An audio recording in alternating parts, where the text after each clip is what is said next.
Halo rekan-rekan, bersama saya Roy Biantoro. Hari ini masih kita ngebahas tentang marketing ya. Hari ini saya akan ngebahas tentang brand marketing. Wah, brand marketing. Semua membutuhkan brand, tetapi tidak semua produk bisa menggunakan brand gitu ya. Tetapi akan lebih baik apabila kita memiliki brand atau merek.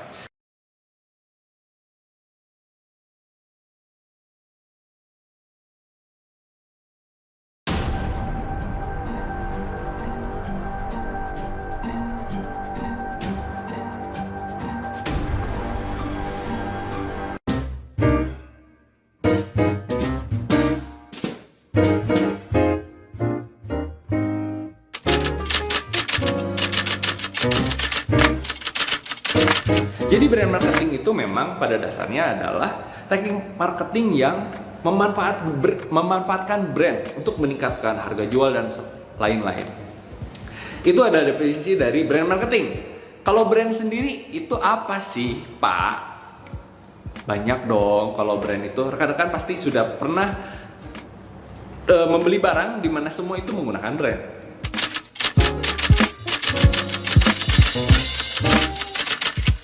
Contohnya adalah seperti ini.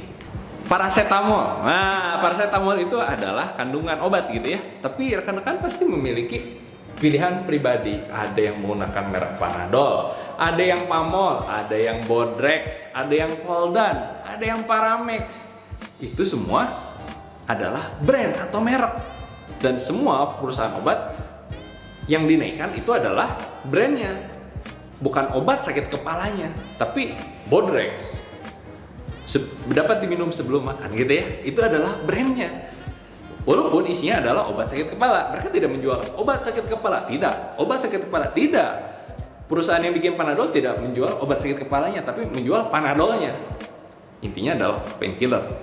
Lalu air mineral, wah air mineral banyak banget. Ada Le Mineral, ada Fit, ada Ron 88. Ada yang di daerah rekan-rekan, coba sebutkan, pasti rekan-rekan tahu salah satunya apa? Kalau di daerah Bandung ada yang namanya Tirta, lalu ada juga Almasum, lalu di sini juga ada Amidis, dan kalau air mineral tidak lupa kita akan menyebut satu merek apa? Aqua ya, betul ya, pasti itu Aqua itu adalah merek yang kita sudah anggap adalah sebuah air mineral. Kalau kita ngomong Aqua itu adalah air mineral. Nanti kita akan bahas tentang ini juga, kelebihan dan kekurangan dari sebuah brand ya. Lalu apa lagi? Snack, banyak sekali ya kalau snack.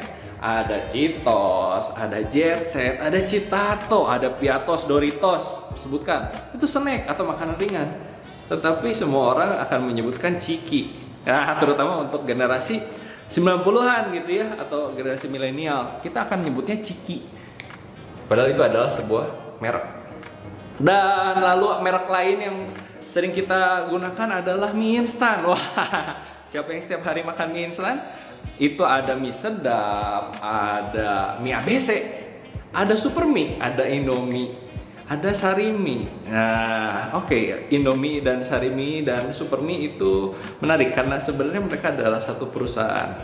Kita akan bahas tentang diferensiasi brand juga, tentang bagaimana menggunakan brand untuk keuntungan kita.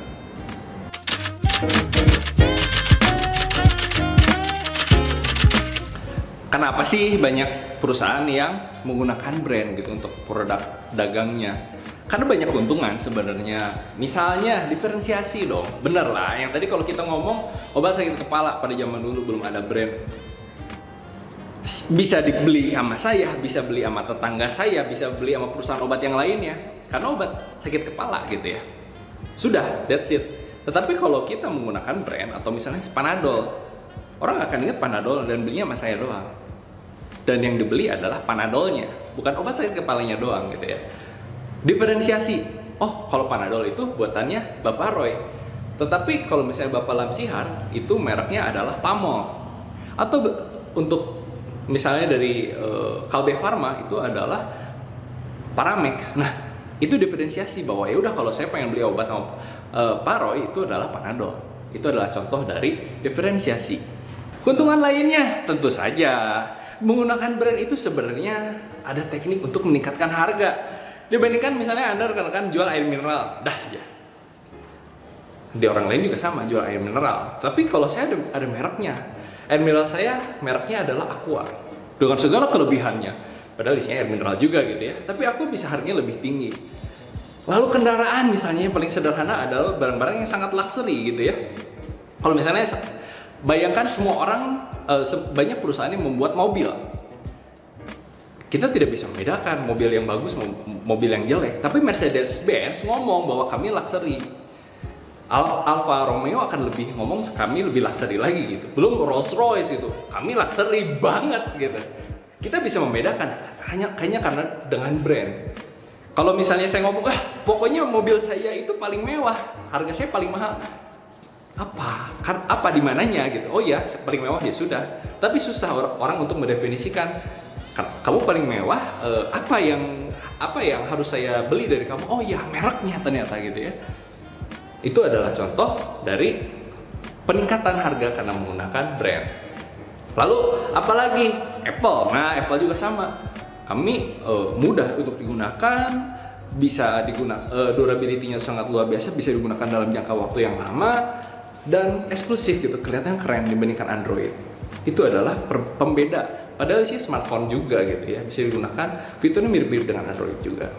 Itu adalah peningkatan harga atau diferensiasi price. Dengan merek kita juga bisa membuat familiarisasi, atau misalnya yang tadi kita agak susah untuk mengingat sebuah produk. Misalnya saya ambil contoh layanan jaringan internet gitu ya. Layanan jaringan internet. Pada saat Anda mau mereferensikan kepada teman Anda, Pak, saya membutuhkan layanan internet nih. Kamu pakai apa? Oh, saya pakai yang di sana saja gitu. Yang mana? Ya, di kantornya yang di depan, yang pinggir jalan itu. Susah ya untuk kita omongin. Nah, akan lebih mudah kalau misalnya ada mereknya, bener nggak? Oh, Pak, saya menggunakan layanan internet menggunakan IndiHome. Saya menggunakan layanan internet First Media atau Fastnet. Oh, apabila ada rekan-rekan yang ingin mengetahui, oh, Fastnet, tinggal cari Fastnet itu seperti apa. Kita bisa mencari tokonya, bisa mencari kantornya di mana. Yang dicari adalah Fastnetnya dibanding yang tadi. Di mana sih? Ya di situlah pokoknya mah. Akan lebih mudah kita untuk memiliki identitas yang kuat gitu ya, mudah diingat. Nah, dengan mudah diingat itu kita memiliki familiarisasi. Oh iya, karena saya adalah pelanggan IndiHome, saya adalah pelanggan First Media. Kita memiliki identitas bahwa saya adalah pelanggan. Belum kalau misalnya sekarang rekan-rekan tahu tentang Grab dan Gojek gitu ya. Wah, kayaknya kami adalah penggemar setia Gojek. Wah, ada yang begitu ya. Kami adalah penggemar setia Grab. Wah, itu kayak ada tribe tersendiri kalau sekarang gitu ya, bahwa kami adalah penggemar setia. Kami adalah para pengguna Tokopedia. Oh, enggak, kalau saya adalah pengguna Shopee gitu. Itu menjadi ada semacam familiarisasi bahwa wah, kami adalah bagian dari kelompok tertentu. Padahal semua orang menggunakan dua aplikasi begitu. Kita menggunakan Gojek dan Grab juga, kita menggunakan Tokopedia dan Shopee juga. Tapi itu adalah keuntungan menggunakan merek dibandingkan ya pokoknya saya adalah penggemar berat sebuah marketplace. Marketplace apa? Nggak jelas gitu ya. Menggunakan merek. Dan yang selanjutnya adalah sebenarnya merek juga kan tadi membuat sebuah identitas merek itu. Kalau rekan-rekan sudah menjadi penguasa pasar, rekan-rekan bisa ekspansi. Tapi tentu saja apabila rekan-rekan menggunakan yang namanya diferensiasi merek. Nah, yang tadi saya akan bahas tentang Indomie, Sarimi, dan Supermi. Pada dasarnya semuanya itu milik Indofood begitu ya. Ada Supermi, ada Sarimi, dan Supermi. Nah, mereka semua memiliki pasar yang berbeda. Sarimi untuk menengah ke bawah misalnya, Supermi itu untuk kalangan yang lebih muda. Lalu ada juga Indomie yang kayaknya wah pokoknya paling enak sedunia. Padahal pasar itu kan terpecah. Indomie tidak bisa untuk menembus pasar menengah ke bawah, ya sudah tembak pakai Sarimi. Nah, dengan cara seperti itu kita bisa memiliki pasar, karena Indomie sudah memiliki image yang kuat bahwa Indomie itu agak mahal ya dibandingkan merek-merek yang lain, tapi rasanya enak. Tapi kalau kita tidak bisa membeli Indomie gimana? Ya sudah, tembak pakai Sarimi, enak juga sih, lebih murah gitu. Itu adalah keuntungan apabila kita menggunakan brand. Apabila kita sudah memiliki monopoli, kita bisa diferensiasi dengan membuat brand yang baru.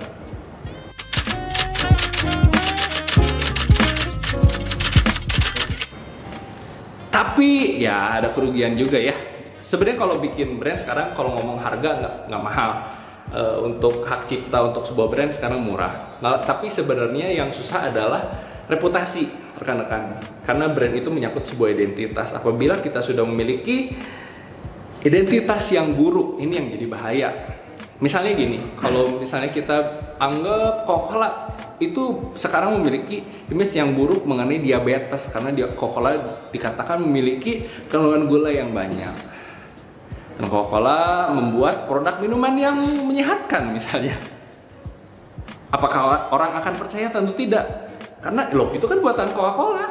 Sama-sama aja, itu kan perusahaan yang memiliki efek yang tidak bagus.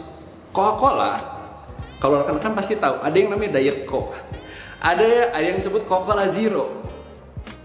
Yang dikatakan bahwa kalorinya rendah, itu tidak ada diabetes, tidak akan menghasilkan diabetes. Tetapi orang sudah terlanjur menganggap Coca-Cola itu bisa menyebabkan diabetes, gulanya tinggi banget. Susah ya kalau udah seperti itu. Nah, solusinya apa? Yang tadi. Solusinya adalah membuat merek baru.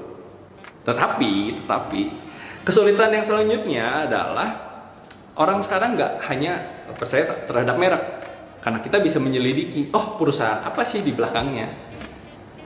Jadi kalau misalnya memang merek kita sudah kurang bagus, itu bisa berdampak kepada perusahaan kita.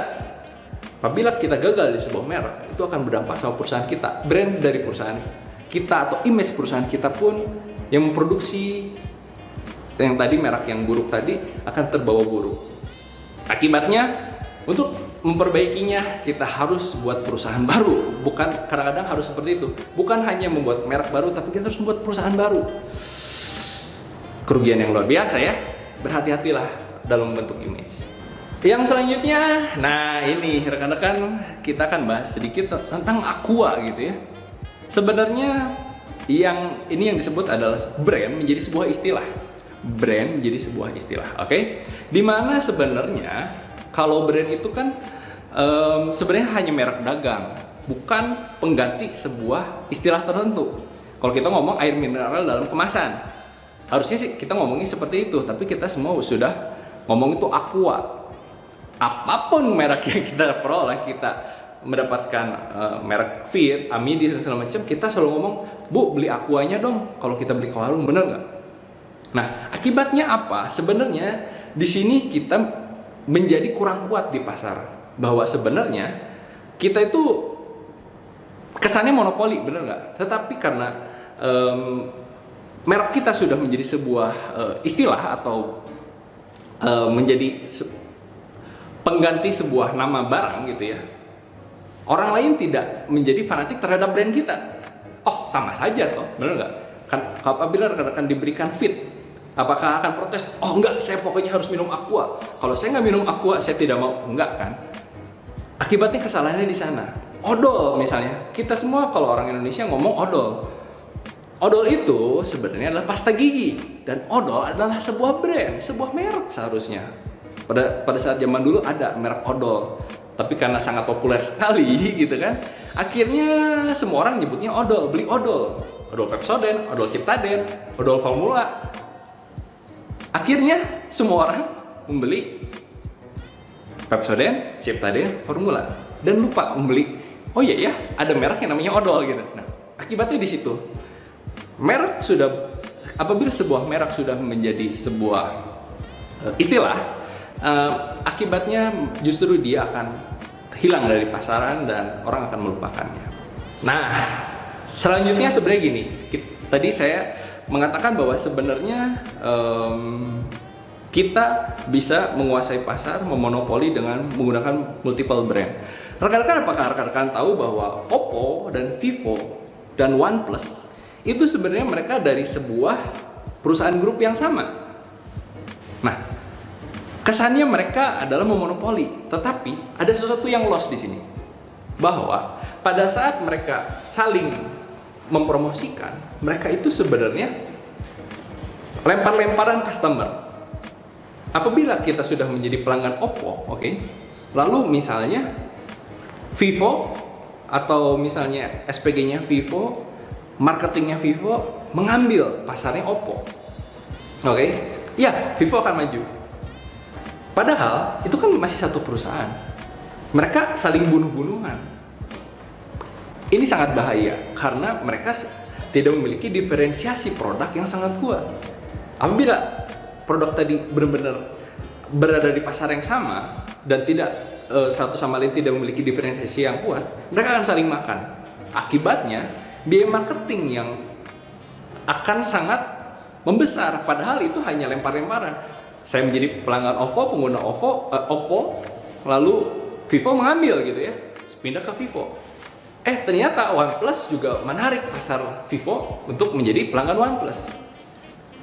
Dan setelah itu saya pun ditarik lagi oleh Oppo untuk menjadi pelanggan Oppo. Akhirnya saya bukan menjadi pelanggan, saya hanya menjadi barang untuk dimarketingin atau orang atau pasar yang bagian pasar yang menjadi bahan untuk dimarketingin oleh ketiga perusahaan itu. Akhirnya itu kan hanya spending marketing yang tidak ada gunanya. Akan lebih efektif kalau mereka kuat di pasar mereka masing-masing dengan brand image masing-masing. Seperti itu. Hati-hati apabila rekan-rekan sudah memiliki multiple brand. Lalu gimana sih bikin brand? Wah, sebenarnya kalau bikin brand itu panjang banget prosesnya dan rekan-rekan akan lebih bagus kalau misalnya nanti kita ada private workshop, kita ajarin tentang membuat brand yang bagus dari awal sampai akhir dan bagaimana cara kita mengembangkannya dan memajukan brand tersebut. Tapi sederhananya seperti ini, rekan-rekan pasti harus membuat pasarnya dulu.